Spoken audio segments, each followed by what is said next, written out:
जय हिंद दोस्तों, स्वागत है आप सभी का मेरे चैनल क्रैकेट द कसबे पे। जी हाँ, आप लोग देख पा रहे होंगे ये है 71st बीपीएससी प्रीलिम्स 2.0 विजेता बैच। तो ये जो बैच होने वाला आपके आने वाले बीपीएससी प्रीलिम्स के लिए काफ़ी इंपॉर्टेंट बैच है। ये बैच कल ही स्टार्ट हुई है, जिसमें अभी तक एस्ट्रोनॉमी की क्लास हुई है, यानी कि ज्योग्राफी का पहला लेक्चर हुआ है। तो इस एस्ट्रोनॉमी की क्लास के जितने भी इंपॉर्टेंट एमसीक्यू हो सकते हैं वो सारे एमसीक्यू हम लोग कवर करने वाले हैं। ठीक है, तो चलिए बिना आपका टाइम वेस्ट किए हम लोग शुरू करते हैं हमारे पहले सवाल से। तो हमारा पहला सवाल कह रहा है, देखिएगा ध्यान से यहाँ पे, Which ancient astronomer proposed the geocentric model according to which the Earth is at the center of the universe? तो किस हमारे एस्ट्रोनॉमर ने यानी कि खगोलविद ने ये प्रपोज किया था? कौन सा वर्ड, आपको ये वर्ड याद रखना है, जियोसेंट्रिक मॉडल, ये आपका कीवर्ड हो गया। ठीक है ना। तो जियोसेंट्रिक मॉडल जो देने वाले थे ये कौन थे? ये देने वाले थे टॉल्मी। याद रखिएगा, किसने दिया था? टॉल्मी ने दिया था। और उनके अनुसार कहना था कि earth is eight the centre of the universe. वो क्या है, मान रहे थे ऐसा कि अर्थ जो हमारा सेंटर ऑफ द यूनिवर्स है। अर्थ क्या है?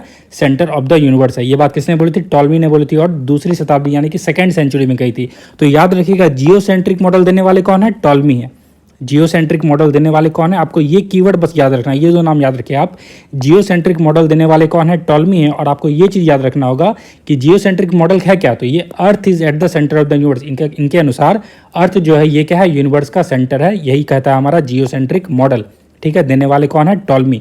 अब तक मुझे लगता है मैं इतनी बार रिपीट कर दूंगा, आपको ये याद हो गया। आइए हम लोग हिंदी में भी देख लेते हैं यहाँ पे। किस प्राचीन खगोल शास्त्री ने भूकेंद्रीय मॉडल, जिसको जियोसेंट्रिक मॉडल कहते हैं, का प्रस्ताव रखा था, जिसके अनुसार पृथ्वी ब्रह्मांड की केंद्र में है? बता दोगे इंग्लिश वाले जल्दी से? आंसर क्या है? टॉल्मी। हिंदी वाले भी याद कर लेंगे, आंसर क्या होगा इसका? टॉल्मी होगा। आइए चलते हैं हम लोग अब दूसरे क्वेश्चन को देखते हैं। यहाँ पे दूसरा क्वेश्चन कह रहा है, who propose the heliocentric model in which the sun is placed at the centre of the solar system? अब हम लोग जियोसेंट्रिक पढ़ के आए, हम लोग जियोसेंट्रिक मॉडल आपने पढ़ा है और आपको याद भी हो गया कि किसने दिया था? टॉल्मी ने दिया था। ठीक है ना, जियोसेंट्रिक मॉडल किसने दिया? टॉल्मी ने। लेकिन अब आपसे क्या पूछ रहा है? हेलियोसेंट्रिक मॉडल दिया है। तो हेलियोसेंट्रिक देने वाले कौन थे? निकोलस कॉपरनिकस थे। कौन थे? Nicolaus Copernicus. और उनके अनुसार यानी कि हेलियोसेंट्रिक मॉडल के अनुसार उनका कहना था कि अर्थ नहीं, sun is placed at the centre of the solar system. Solar system के जो सेंटर में ना सन है, अर्थ नहीं है। ये बात कौन कह रहे हैं? ये बात निकोलस कॉपरनिकस कह रहे हैं। 1543 ईस्वी में इन्होंने ये बात कही थी। और ये क्या है? हेलियोसेंट्रिक मॉडल है। क्या ये हेलियोसेंट्रिक मॉडल है? ठीक है ना। देने वाले कौन है? Nicolaus Copernicus. तो याद रखिएगा, जियोसेंट्रिक कौन? टॉल्मी। हेलियोसेंट्रिक मॉडल कौन?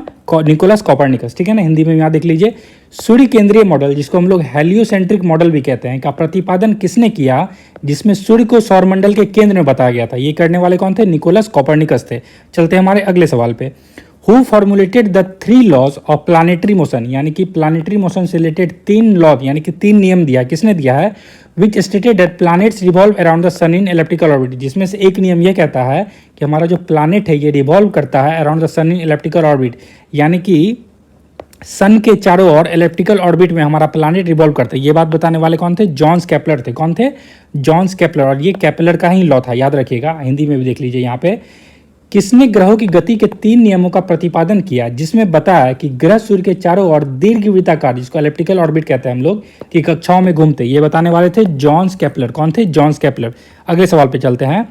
विच important discovery of Edwin Hubble, यानी कि एडविन हेबल की कौन सी इंपॉर्टेंट डिस्कवरी थी, इंपॉर्टेंट खोज थी, which strengthened the concept of expansion of universe, यानी कि जो एक्सपेंशन ऑफ यूनिवर्स का कॉन्सेप्ट है उसको और बल मिला, उसको मजबूती मिली। तो ये जो खोज थी उनकी, एलिप्टिकल ऑर्बिट ऑफ प्लैनेट। याद रखिए, तो ई से ई याद कर लो। देखो, ई से ई एलिप्टिकल, तो एडविन हबल ने एलिप्टिकल ऑर्बिट के बारे में बताया था। ठीक है ना, याद कर लो ऐसे ट्रिक से, ई से ई। तो एडविन हबल ने एलिप्टिकल ऑर्बिट के बारे में बताया था। तो एडविन हबल ने बताया था एलिप्टिकल ऑर्बिट ऑफ प्लैनेट्स के बारे में, यानी कि दीर्घवृत्ताकार पथ के बारे में बताया था। और रेड शिफ्ट के बारे में भी एडविन हबल नहीं बताया था। आपने हबल टेलीस्कोप से, आपने अगर पढ़ा होगा ज्योग्राफी ध्यान से तो, ठीक है। तो रेड शिफ्ट के बारे में भी किसने बताया था? एडविन हबल ने ही बताया था। इसे ध्यान में रखोगे, हिंदी में भी देख लीजिए यहाँ पे। एडविन हबल ने किस महत्वपूर्ण खोज से ब्रह्मांड के विस्तार की अवधारणा को बल दिया? तो ये ग्रहों की दीर्घवृत्ताकार कक्षाएं। ठीक है ना, ग्रहों की दीर्घवृत्ताकार कक्षाएं इसका सही जवाब है। चलते हैं हमारे अगले क्वेश्चन पे। What does Kepler's first law planetary motion state, यानी कि आपको याद हो गया होगा प्लानिटरी मोशन कौन दिए थे? केपलर दिए थे। ठीक है ना। तो उनका पहला लॉ क्या कहता है? उनका पहला लॉ कहता है the planet revolve around the sun in elliptical orbit which with the sun at one focus. ठीक है, तो उनका कहना था द प्लैनेट क्या करते हैं? वो रिवॉल्व करते हैं सन के चारों ओर एलिप्टिकल ऑर्बिट में। किसमें? एलिप्टिकल ऑर्बिट में। और जिसमें जो सन जो है वो क्या होता है? बिल्कुल फोकस में रहता है। तो यही उनका पहला लॉ कहता है, केपलर का फर्स्ट लॉ था। और आपसे अगर मैं पूछूं एलिप्टिकल ऑर्बिट के बारे में किसने बताया था, तो आप बता दोगे किसने बताया था, एडविन हबल ने। मैंने बोला था ना ई से ई याद कर लो, किसने दिया था, एडविन हबल ने दिया था। तो ई से ई, ठीक है ना।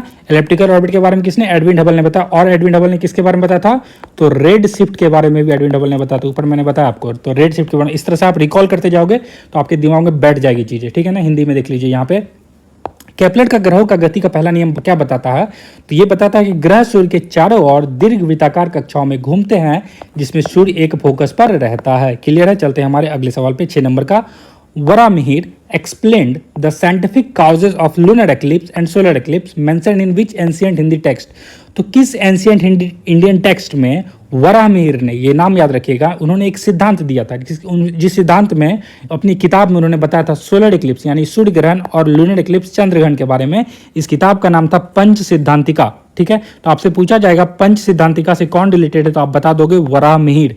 पंच सिद्धांतिका से कौन रिलेटेड है, तो वराहमिहिर रिलेटेड। और वराहमिहिर ने पंच सिद्धांतिका में किसके बारे में बताया था, तो सोलर एक्लिप्स और लूनर एक्लिप्स के बारे में बताया था। याद हो गई चीजें, हिंदी में देख लीजिए यहाँ पे। देखिए, वराहमिहिर ने चंद्र ग्रहण और सूर्य ग्रहण के वैज्ञानिक कारणों की व्याख्या की थी, जिसे किस प्राचीन ग्रंथ में उल्लेखित किया गया, आपको याद हो गया होगा, पंच सिद्धांतिका में। किसमें, पंच सिद्धांतिका में वराहमिहिर ने चंद्र ग्रहण और सूर्य ग्रहण के बारे में बताया था।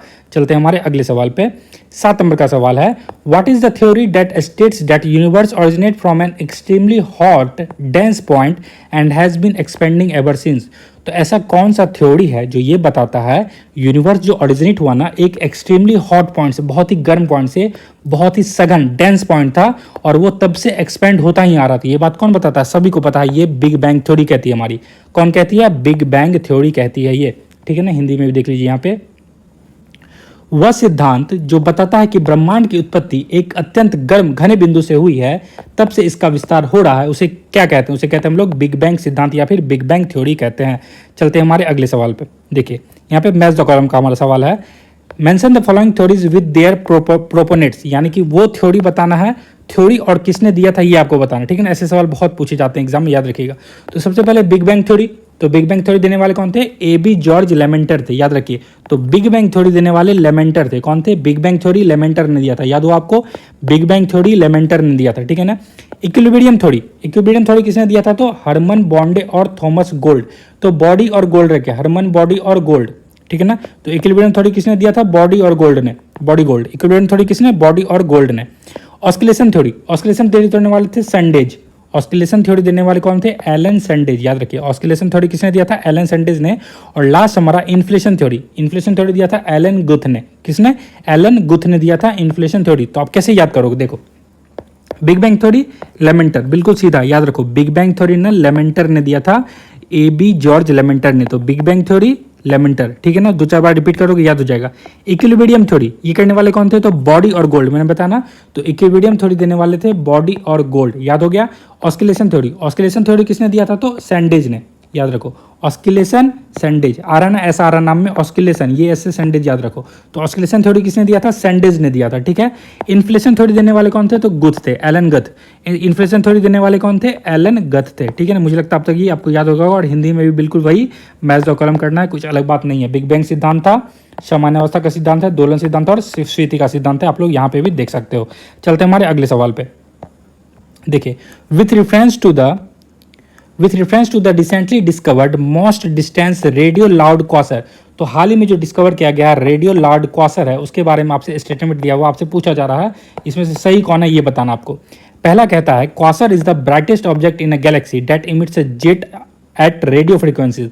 तो जी हाँ, ये बिल्कुल सही बात है। क्वासर जो है ना ब्राइटेस्ट ऑब्जेक्ट है हमारे गैलेक्सी का, जो क्या करता है ना, जेट को इमिट करता है रेडियो फ्रीक्वेंसीज के लगभग में, ठीक है। नेक्स्ट है, the term Quasar is short for, Quasar ना एक शॉर्ट टर्म है, ठीक है ना। किसका शॉर्ट टर्म है, तो क्वासी स्टेलर रेडियो सोर्स का, याद रखिए। तो क्वासी स्टेलर रेडियो सोर्स न लिखकर हम लोग हिंदी में शॉर्ट में क्या कह देते हैं, क्वासर कह देते हैं। क्या कह देते हैं, शॉर्ट में इसको क्वासर कह देते हैं, याद रखिएगा। दे वर फर्स्ट डिस्कवर्ड इन 1960s में इसको डिस्कवर्ड किया गया था। कब किया गया था, 1960s में, यानी कि 1960 के दशक में। नेक्स्ट है, मोस्ट क्वासर है वेरी लिटिल रेडियो एमिशन, बहुत से क्वासर का होता है बहुत ही कम रेडियो एमिशन होता है, बट स्टिल इमिट अल्ट्रावायलेंट, वो अल्ट्रावायलेट रे इमिट करते हैं, इंफ्रारेड रे इमिट करते हैं, एक्सरे इमिट करते हैं और गामा रेज भी इमिट करते हैं। तो क्वासर सिर्फ छोटे से रे नहीं इमिट करते हैं, बहुत सारे रे करते हैं, ठीक है ना।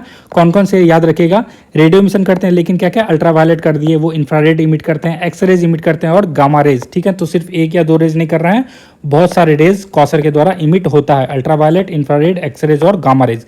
हमारा सही जवाब क्या हो जाएगा, 1, 2 एंड 3 हमारा सही जवाब हो जाएगा, 1, 2 एंड 3। हिंदी में भी देख लीजिए, यहाँ पे देखिए। हाल ही में खोजे गए सबसे दूर रेडियो लार्ड क्वासर के संदर्भ में निम्नलिखित कथनों पर आपको विचार करना है। तो क्वासर आकाशगंगा का सबसे चमकदार पिंड होता है जिसे रेडियो आवृत्ति पर धारा जेट का उत्सर्जन होता है। बिल्कुल सही बात है। क्वासर शब्द क्वासी स्टेलर रेडियो सोर्स का संक्षिप्त रूप था और इन्हें पहली बार 1960 के दशक में खोजा गया था। ये भी सही है, मैंने आपको पहले ही बता दिया। और अधिकांश क्वासर से बहुत कम रेडियो उत्सर्जन होता तो बहुत कम है, लेकिन बहुत ज़्यादा होता है। क्या चीज़ ज़्यादा होता है, तो ये पराबैंगनी करते हैं, अवरक्त करते हैं, एक्सरे, गामा किरणें का भी उत्सर्जन करते हैं। आंसर हमारा हो जाएगा 1, 2 एंड 3। चलते हैं हमारे अगले क्वेश्चन पे। 10 नंबर का क्वेश्चन है, देखिए। Each question has two statement and assertion design वाला क्वेश्चन। आइए हम लोग डायरेक्ट बनाते हैं। यहाँ पे देखिए असर्शन क्या कह रहा है, कथन। Quasar emits only radio waves and visual light. अभी आप ऊपर पढ़ के आओ, यहाँ पे देखो, ठीक है ना। तो क्वासर क्या क्या इमिट कर रहे हैं, ultraviolet rays, infrared, X rays, gamma rays, ठीक है। यहाँ पे आपसे कहा जा रहा है कि ओनली रेडियो वेव्स और विजुअल लाइट। ये सरासर गलत है। क्यों गलत है, क्योंकि अल्ट्रावायलेट राइज भी इमिट करते हैं, गामा रेज भी इमिट करते हैं, एक्सरेज भी इमिट करते हैं, ठीक है। तो इसको क्या करेंगे, ये गलत हो गया हमारा, ठीक है। तो अगला कह रहा है quasar emit energy in many parts of the electromagnetic spectrum including ultraviolet, infrared, X rays, gamma से। और वही चीज यहाँ पे अब दूसरा बता दिया आपके रीजन में। तो हमारा पहला गलत है और रीजन सही, यानी कि कथन गलत है, कारण सही है। तो A is wrong, R is correct. Answer हो जाएगा हमारा डी। कोई दिक्कत नहीं, हिंदी में देख लीजिए, यहाँ पे वही चीज है। क्वासर केवल रेडियो तरंग और दिश प्रकाश का उत्सर्जन करते हैं, नहीं, केवल इन्हीं दोनों का नहीं करते, इन दोनों के साथ वो बहुत सारा चीज का करते हैं। यहाँ पे बताया हुआ वो क्वासर पराबैंगनी, अवरक्त, एक्सरे, गामा किरणें सहित विद्युत चुंबकीय स्पेक्ट्रम के कई हिस्सों में ऊर्जा का उत्सर्जन करते हैं। तो एक गलत है, लेकिन आर सही है। आंसर हो जाएगा डी। चलते हैं हमारे 11 नंबर के क्वेश्चन पे। देखिए, तो stars are mainly composed of which two. तो हमारा स्टार जो है, हमारा तारा है, किन दो गैसों के मिश्रण से बना। तो ये हाइड्रोजन और हीलियम के, H+HE, याद रखिएगा, ये हाइड्रोजन और हीलियम के मिश्रण से बना है। याद रखिएगा, स्टार्स का तारे मुख्य रूप से किन दो गैसों से मिलकर बने होते हैं, हाइड्रोजन और हीलियम से मिलकर बने होते हैं।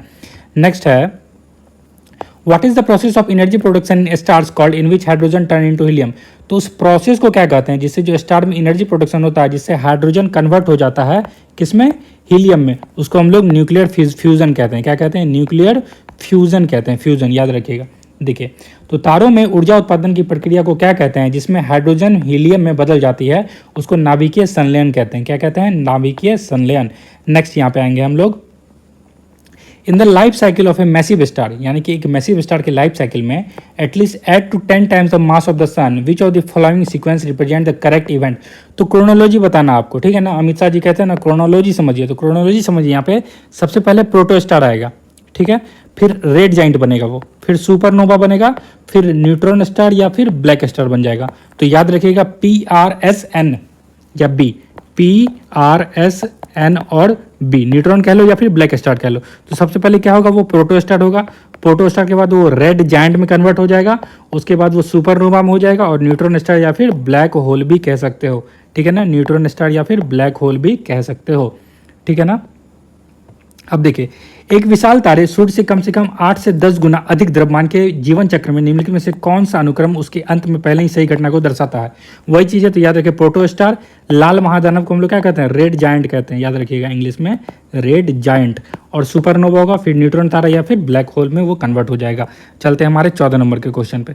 देखिए, बहुत अच्छा क्वेश्चन है ये, ध्यान से देखिएगा। Consider the following statement regarding strawberry moon, यानी कि स्ट्रॉबेरी मून के बारे में आपसे पूछा जा रहा है, ठीक है ना। नाम सुना आपने। देखिए, it is the full moon of June commonly called strawberry moon because it's red और पिंक कलर। बिल्कुल गलत बात है ये, ठीक है ना। ये जून मून का मून नहीं, इसके एक ट्राइबल कम्युनिटी है, ठीक है ना। तो एक जनजाति है, वो बता बोलती है इनको, ठीक है ना। स्ट्रॉबेरी मून पुकारती है इसको, ठीक है। तो एक ट्राइबल कम्युनिटी बुलाती है, किसी महीने का ये नहीं है मून, ठीक है। तो ट्राइबल कम्युनिटी के द्वारा बुलाया जाता है। इससे हमारा पहला स्टेटमेंट गलत होगा। अगला स्टेटमेंट कह रहा है एलोंकियन ट्राइब्स ऑफ नॉर्थ अमेरिका। मैंने बताया था ना, ट्राइब्स है यहाँ पे, देखिए तो ये ट्राइबल कम्युनिटी है।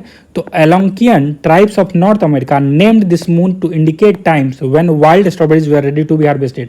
तो इस टाइम में क्या होता है ना, नॉर्थ अमेरिका में वाइल्ड स्ट्रॉबेरीज जो होती है ना, जंगली स्ट्रॉबेरी, वो हार्वेस्ट करने के लिए तैयार हो जाती है।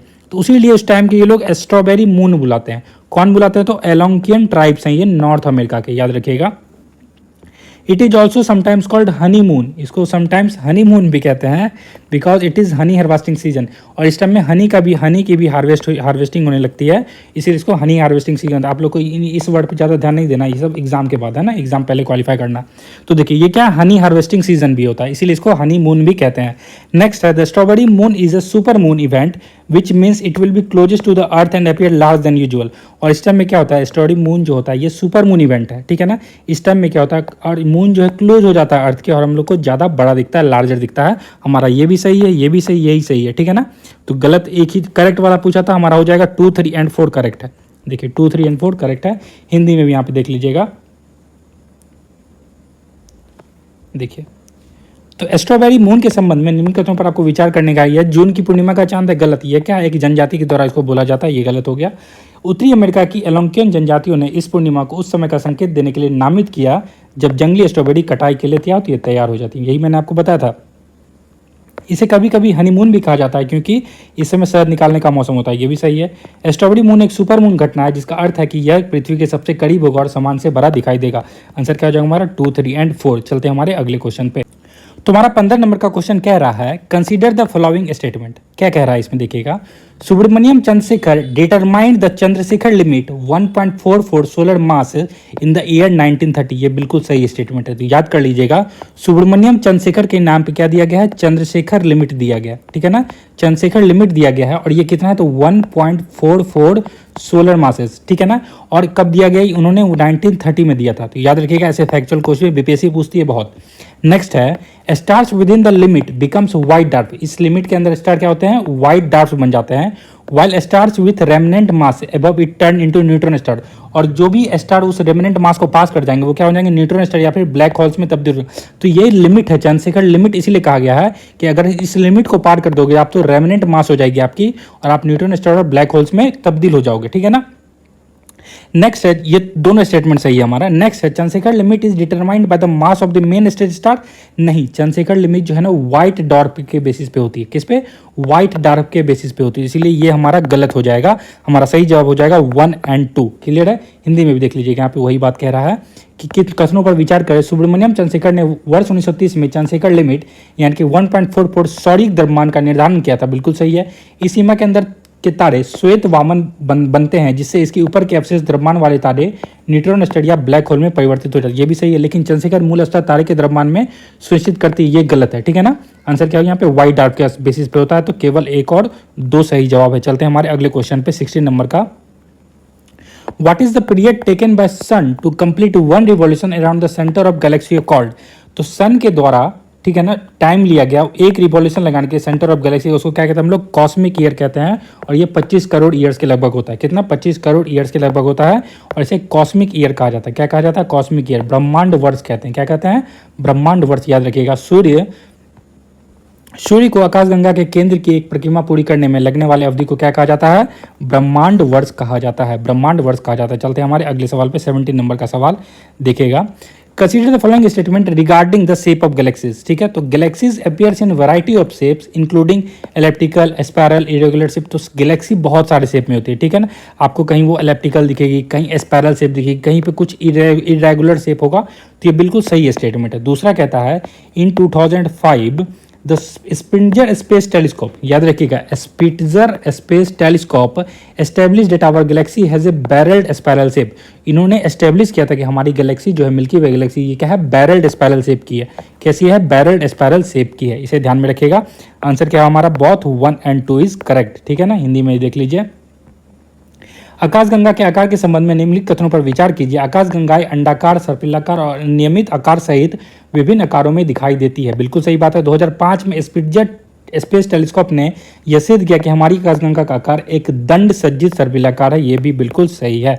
चलते हमारे 18 नंबर पे। देखिए 18 नंबर का क्वेश्चन कह रहा है consider the following statement. The colour of a star is an indicator of their chemical composition. गलत। स्टार का कलर ना टेम्परेचर बताता है, केमिकल कंपोजिशन नहीं बताता। ध्यान में रखिएगा। स्टार्स के कलर से आपको क्या पता रहेगा, तो stars colour of stars tell us about temperature of star, ठीक है ना। तो जैसा कलर है, आप कलर के हिसाब से बता दोगे कि उस स्टार का टेम्परेचर कैसा है। नेक्स्ट कह रहा है, तो इसलिए हमारा ये गलत हो गया, ठीक है ना। केमिकल कंपोजिशन नहीं बताता है। Red colour stars are hotter than blue colour star, कहता है कि रेड स्टार जो है ये हॉट होता है ब्लू स्टार से, ये गलत है। देखिए उल्टा चलता है इसमें ब्लू स्टार जो है उसका टेम्परेचर हाई होता है। ब्लू स्टार जो है ना उसका टेम्परेचर मैंने आपको यहाँ पे दिखाया हुआ ना, ब्लू स्टार का टेम्परेचर हाई होगा, इसीलिए हॉट ज़्यादा ब्लू स्टार होता है। गर्म ज़्यादा कौन होता है? ब्लू स्टार होता है। और रेड स्टार उतना गर्म नहीं होता, वो कंपेरेटिवली ठंडा होता है। तो इसलिए दोनों स्टेटमेंट गलत है। आंसर हो जाएगा neither one nor two, neither one nor two. Hindi में देख लीजिए, मैंने आपको क्या बताया, तारों का रंग उनके रासायनिक संगठन का सूचक है? नहीं, तारों का रंग जो है उनके तापमान का सूचक है। लाल रंग के तारे नीले रंग की तारों की तुलना में अधिक गर्म होते हैं? नहीं, लाल रंग के तारे जो हैं नीले रंग की तारों की तुलना में ठंडे होते हैं। ठीक है ना, याद रखिएगा। इसलिए आंसर हो जाएगा ना तो 1 ना तो 2। चलते हैं 19 नंबर पे। अब देखिए इस पर आपको मैच द कॉलम करना है। रेड, ये सब स्टार के नाम है, ठीक है ना, कलर मत समझ लीजिएगा इसको। रेड स्टार होगा, ये blue star, yellow star, white star है। तो रेड स्टार क्या होता है? ये कोल्डेस्ट स्टार है। मैंने आपको बताया, ब्लू ज़्यादा हॉट होगा, रेड थोड़ा ठंडा होगा। तो रेड क्या है? कोल्डेस्ट स्टार है। ब्लू क्या है? मैंने बताया हॉटेस्ट स्टार है, ये भी क्लियर हो गया। येलो क्या होता है? तो येलो है कलर हमारे सन का। येलो क्या है? कलर हमारे सन का, सबको पता है। व्हाइट क्या है? तो relatively hot but colder than blue. White जो होगा रिलेटिवली हॉट होगा, लेकिन ब्लू से क्या होगा? कोल्डर रहेगा, ब्लू से कोल्डर रहेगा। ठीक है ना, ब्लू क्योंकि हॉट होता है, इसे ध्यान में रखिएगा। ये हो गया हमारे यहाँ पे, आप देख सकते हो लाल रंग, नीला रंग, पीले रंग, और ये सब सेम चीज़ है, तो आप यहाँ पढ़ सकते हो। चलते हमारे अगले क्वेश्चन पे, 20 नंबर का क्वेश्चन। ऐसे listen, it is not possible to see a black hole directly through telescope. तो कह रहा है ये पॉसिबल ही नहीं है कि हम लोग ब्लैक होल को टेलीस्कोप से देख सके। रीजन दे रहा है इसका, due to its extremely high density, क्योंकि उसकी डेंसिटी बहुत हाई होती है। ग्रेविटेशनल फोर्स बहुत स्ट्रांग होता है, ग्रेविटेशनल फील्ड बहुत स्ट्रांग होता है। Does not allow any kind of radiation, even light ray to escape. यहाँ किसी रेडिएशन, यहाँ तक कि लाइट रे तक को वो स्किप नहीं करता, अपनी ओर खींच लेता है। तो ये दोनों स्टेटमेंट हमारा बिल्कुल सही है। ब्लैक होल के बारे में ये बिल्कुल सही बता रहा है। हिंदी में भी देख लीजिए यहाँ पे, देखिए कृष्ण छिद्र को दूरबीन से प्रत्यक्षता देख पाना संभव नहीं हो पाता। क्यों? क्योंकि इसका अत्यधिक उच्च घनत्व होने के कारण इसका प्रबल गुरुत्वीय क्षेत्र किसी भी प्रकार के विकिरण, यहाँ तक कि प्रकाश किरणों को भी निकलने नहीं देता है। ठीक है, तो ए और आर यानी कि कथन और कारण दोनों सही, और कथन कारण की सही व्याख्या करता है। चलते हैं हमारे नेक्स्ट स्टेटमेंट पे। Who first gave information about the black hole theory. तो ब्लैक होल थ्योरी के बारे में पहली इन्फॉर्मेशन किसने? देखिए ऐसे तो अल्बर्ट आइंस्टाइन ने बताया था, लेकिन उन्होंने ये टर्म यूज नहीं किया था। उन्होंने ब्लैक होल के बारे में बता दिया, लेकिन ब्लैक होल ये जो वर्ड है ना, इसका उपयोग नहीं किया था। इसका उपयोग किसने किया? तो एस चंद्रशेखर ने किया था, एक्सप्लेन्ड ब्लैक होल। ठीक है ना, ब्लैक होल को एक्सप्लेन किसने किया था? Black hole. लेकिन हम लोग इसका आंसर अल्बर्ट आइंस्टीन को ही मानेंगे, क्योंकि इसके बारे में जो जानकारी पूछा जा रहा है वो जानकारी आइंस्टीन नहीं दी थी, लेकिन जो एक्सप्लेन अच्छे से किया वो करने वाले एस चंद्रशेखर थे। ठीक है ना, कोई कंफ्यूजन नहीं इसमें। यहाँ पे आप लोग हिंदी में देख सकते हो। कृष्ण छिद्र सिद्धांत की सर्वप्रथम जानकारी किसने दी थी? तो अल्बर्ट आइंस्टीन ने दी थी। किसने? अल्बर्ट आइंस्टीन ने दी थी। नेक्स्ट है, विच of the following statement is incorrect about supernova. तो आपसे इनकरेक्ट वाला पूछा जा रहा है। सुपरनोवा के बारे में कौन सा इनकरेक्ट है? देखिएगा, supernova are extremely luminous astronomical phenomena. जी हाँ, सुपरनोवा जो होता है ना, ये काफी ल्यूमिनस होते हैं। ठीक है ना, लाइट बहुत देते हैं। Shock waves generated by the supernova propagate into surrounding medium. तो ये भी सही बात है। उनका जो शॉक वेव्स निकलता है ना, वो जनरेट होता है सुपरनोवा, वो प्रोपगेट कर जाता है उनके सराउंडिंग मीडियम में। और supernova can be source of cosmic रे, ये भी सही है। सुपरनोवा जो है कॉस्मिक रे का एक सोर्स है। लेकिन all type of stars end supernova, ये गलत है। सभी तरह के स्टार्स सुपरनोवा बनकर इंड नहीं होते हैं। ठीक है, ये गलत हो जाएगा। आपसे इनकरेक्ट वाला ही पूछा गया, तो आप याद रखोगे ये इनकरेक्ट है, बाकी सारा क्या है? करेक्ट है। हिंदी में देख लीजिए यहाँ पे, कौन सा कथन सुपरनोवा के बारे में गलत है? तो सुपरनोवा अत्यधिक चमकदार खगोलीय घटना है, ये सही है। सुपरनोवा से उत्पन्न शॉकवेव आसपास के माध्यम में फैलते हैं, ये भी सही है। सुपरनोवा ब्रह्मांडीय किरणों के स्रोत हो सकते हैं, ये भी सही है। लेकिन आपको ढूंढना तो गलत वाला है ना। तो देखिए गलत कौन है इसमें से? सभी प्रकार के तारे सुपरनोवा के में समाप्त नहीं होते। जी हाँ, तो सभी प्रकार के जो तारे हैं सुपरनोवा में समाप्त नहीं होंगे, तो ये हमारा गलत है। चलते हैं अगले क्वेश्चन पे, 23। देखिए मैच करना आपको, match the list one and select the correct answer. देखिए सुपरनोवा, तो सुपरनोवा क्या है? Source of cosmic rays. अभी आप ऊपर पढ़ के आए हो, है ना। न्यूट्रॉन स्टार, तो इसको सुपर डेंस रेमनेंट कहते हैं। न्यूट्रॉन स्टार जो होता है हमारा, ये सुपर डेंस होता है, रेमनेंट है। Black hole not allowing even light to escape. अभी आप पढ़ के आओ कि ब्लैक होल जो है लाइट तक को एस्केप नहीं करने देता है ना। और व्हाइट डॉट क्या है? ये last stable stage of star है, बहुत ही लो मास होता है। ठीक है, तो ये लास्ट स्टेबल स्टेज है स्टार का, और काफी लो मास होता है इसका। ठीक है ना, तो आंसर हो जाएगा हमारा ABCD 1 2 3 4। देखिए सामने सामने सही आंसर दिया हुआ। देखिए तो सुपरनोवा ब्रह्मांडीय किरणों का स्रोत है। न्यूट्रॉन स्टार क्या है? अत्यधिक सघन अवशेष होते हैं। ब्लैक होल क्या है? तो प्रकाश को भी बाहर नहीं निकलने देते हैं ब्लैक होल। और सफेद बौना यानी कि व्हाइट डॉर्फ जो है तारे का अंतिम स्थिर चरण है, कम द्रव्यमान होता है इनका। चलते हैं हमारे अगले क्वेश्चन पे, 24 का क्वेश्चन। देखिए तो 24 में असर्शन में दिया हुआ है constellation are imaginary pattern of star in the sky, बिल्कुल सही बात है। कॉन्स्टलेशन जो है इमेजिनरी पैटर्न है हमारे स्टार के। The IU has established 88 official boundaries and names for this pattern, तो हमारे टोटल 88 कॉन्स्टलेशन है ये बात, और इंटरनेशनल एस्ट्रोनॉमिकल यूनिट ने इसके बारे में बताया है, ये भी सही है। तो आंसर ए और आर दोनों सही है, ठीक है। कथन और कारण दोनों सही है। यहाँ पे आप देख सकते हो तारामंडल आकाश में सितारों के काल्पनिक पैटर्न है, बिल्कुल सही बात है। और आईयू ने पैटर्न के लिए 88 आधिकारिक सीमाएं और नाम स्थापित किए हैं, दोनों सही है। चलते हमारे 25 नंबर के क्वेश्चन पे। देखिए, which of the following is not a celestial, आपसे पूछा इसमें से सेलेस्टियल बॉडी नहीं है। पल्सर सेलेस्टियल बॉडी है। क्रिस्ट मास्टर यहाँ पे ब्लैक होल होगा, ठीक है ना, ये गलत हो गया टाइपिंग, तो आंसर होगा ब्लैक होल जो है ये भी सेलेस्टियल बॉडी है। मांगुर तारा और क्वासर, तो देखिए पल्सर, क्रिस्ट मास्टर, ब्लैक होल और क्वासर ये सब क्या है, सेलेस्टियल बॉडी है। लेकिन मांगुर तारा जो यहाँ पे कहा जाना, ये ब्रिटल स्टार एक जीव है, ऑर्गेनिज्म है, ये सेलेस्टियल बॉडी नहीं है, तो ये क्या हो जाएगा, गलत हो जाएगा। ध्यान में रखिएगा, ये क्या हो जाएगा, गलत हो जाएगा। 25 यहाँ पे आप देख सकते हो, ये मांगुर तारा नहीं जो है, ये क्या है, एक जीव है, कृष्ण मास्टर नहीं है, ब्लैक होल होगा, इसमें याद रखिएगा। कृष्ण छिद्र होगा, यहाँ पे मास्टर की जगह कृष्ण छिद्र होगा। आइए चलते हैं हमारे अगले क्वेश्चन 26 पे। देखिए, which of the following statement is false about Betelgeuse, तो बेटलग्यूज के बारे में कौन सा कथन गलत है। तो बेटलग्यूज पहले समझ लीजिए, बेटलग्यूज जो होता है हमारा, ये रेड सुपर जाइंट है। बेटलग्यूज क्या है, तो ये रेड सुपर जाइंट होता है, ओरियन गैलेक्सी में पाया जाता है। कहाँ पाया जाता है, ओरियन गैलेक्सी में पाया जाता है। तो आपसे गलत वाला ढूंढना है, आपको गलत वाला ढूंढना है। चलिए करते हैं। और इसका जो डिस्कवरी की थी ना, जॉन एर्सेल ने की थी बेटलग्यूज की डिस्कवरी। पहले तो ये चीज याद कर लो भाई, बेटलग्यूज क्या है, रेड सुपर जाइंट है, ओरियन गैलेक्सी में पाया जाता है, और उसकी डिस्कवरी की थी जॉन एर्सेल ने की थी। अब देखिए, ये जो स्टेटमेंट हमारा, it is a star in the constellation Orion, मैंने आपको बताया नहीं, यहाँ पे देखिए ओरियन गैलेक्सी का पार्ट है, तो ये बिल्कुल सही स्टेटमेंट है। नेक्स्ट है, it is the first photograph taken of a star other than sun, sun के बाद जो कोई है जिसकी फोटोग्राफ ली गई थी, ये यही है, बेटलग्यूज ही है, तो ये भी बिल्कुल सही है। It is 650 light years away from the, it is 650 light years away from the earth, ये भी बिल्कुल सही है। गलत क्या है, it was first observe by the Hubble telescope, नहीं, ये हबल टेलीस्कोप से पहली बार नहीं देखा गया था, यही स्टेटमेंट गलत है। यहाँ पे भी आप देख सकते हो। तो निम्नलिखित में से कौन सा कथन बेटलग्यूज के बारे में असत्य है, तो ये ओरियन नक्षत्र का एक तारा, बिल्कुल सही बात है। यह सर्वप्रथम अतिरिक्त किसी तारे का खींचा जाने वाला पहला चित्र था, ये भी सही है। यह पृथ्वी से 650 प्रकाश वर्ष दूर है, ये भी सही है, लेकिन गलत तो आपको ढूंढना है, तो इसे सर्वप्रथम हबल दूरबीन द्वारा खोजा गया था, ये गलत है। चलते हैं हमारे अगले सवाल पे 27, देखिएगा। अब देखिए 27 में मैच द कॉलम है, यूनिट ऑफ मेजरमेंट है, यूजेस है। लाइट ईयर का यूज किसमें होता है, तो डिस्टेंस बिटवीन स्टार को बताने के लिए लाइट ईयर का यूज करते हैं, डिस्टेंस बिटवीन स्टार्स के लिए। पार्सेक का यूज किसमें होता है, तो पार्सेक का जो यूज होता है वेरी लार्ज एस्ट्रोनॉमिकल डिस्टेंस बताने के लिए, तो बहुत बड़ी जो एस्ट्रोनॉमिकल डिस्टेंस होती है ना, खगोलीय दूरी के लिए हम लोग पार्सेक का यूज करते हैं। एंगस्ट्रॉन का यूज होता है हम लोग एटॉमिक डिस्टेंस बताने के लिए, ठीक है ना, एटॉमिक डिस्टेंस बताने के हम लोग एंगस्ट्रॉन का यूज करते हैं। और सेकंड क्या होता है, टाइम का हो जाएगा, तो इसका आंसर क्या हो जाएगा, 2431। ये बहुत ही आसान था, आप लेंगे कर लिया होगा। चलते हैं हमारे 28 के क्वेश्चन पे। देखिए, कथन कारण वाला क्वेश्चन है। The pole star is useful for direction finding at night, pole star बहुत ही इंपॉर्टेंट है, क्यों, तो डायरेक्शन पता करने के लिए, बिल्कुल सही बात। It always shine the north direction, और पोल स्टार जो है मेरा नॉर्थ डायरेक्शन में होता है, तो दोनों कथन सही है, तो ठीक है, ए और आर दोनों सही है, और आर ए का सही एक्सप्लेनेशन भी करता है। हिंदी में देख लीजिए यहाँ पे, ध्रुव तारा रात्रि में दिशा निर्धारण के लिए उपयोग करते हैं, क्यों करते हैं, क्योंकि ध्रुव तारा हमेशा उत्तर दिशा में चमकता है, ठीक है, तो ए और आर दोनों सही है, और आर ए की सही व्याख्या भी करता है। चलते हैं 29 के क्वेश्चन पे। ये फिर से मैच द कॉलम वाला क्वेश्चन आ गया, देखिएगा यहाँ पे कॉन्सेप्ट और डिस्क्रिप्शन है। तो पहला है यानी कि इवेंट हॉरिजन, इवेंट हॉरिजन के बारे में कौन बताते हैं, ये जो है boundary around the black hole, तो ब्लैक होल के अराउंड जो बाउंड्री होती है ना, उसको इवेंट हॉराइजन कहा जाता है, याद रखिएगा, ब्लैक होल के अराउंड जो बाउंड्री होगी उसको इवेंट हॉराइजन कहा जाता है, ठीक है। नेक्स्ट है सिंगुलरिटी, सिंगुलरिटी क्या होती है, gravitational field is infinite, singularity में क्या होता है ना, ग्रेविटेशनल फील्ड बहुत ही ज़्यादा इन्फिनाइट होती है, टेम्परेचर भी इन्फिनाइट हो जाता है इतने यहाँ तक को, तो सिंगुलरिटी में क्या होता है, gravitational field is infinite. String theory क्या है, तो स्ट्रिंग थ्योरी में क्या होता है, vibration string instead of particles, तो स्ट्रिंग वाइब्रेट करती है इंस्टेड ऑफ पार्टिकल्स। और स्टैंडर्ड मॉडल क्या है, तो classification of fundamental forces and particles, तो स्टैंडर्ड मॉडल क्या है, classification of fundamental forces and particles.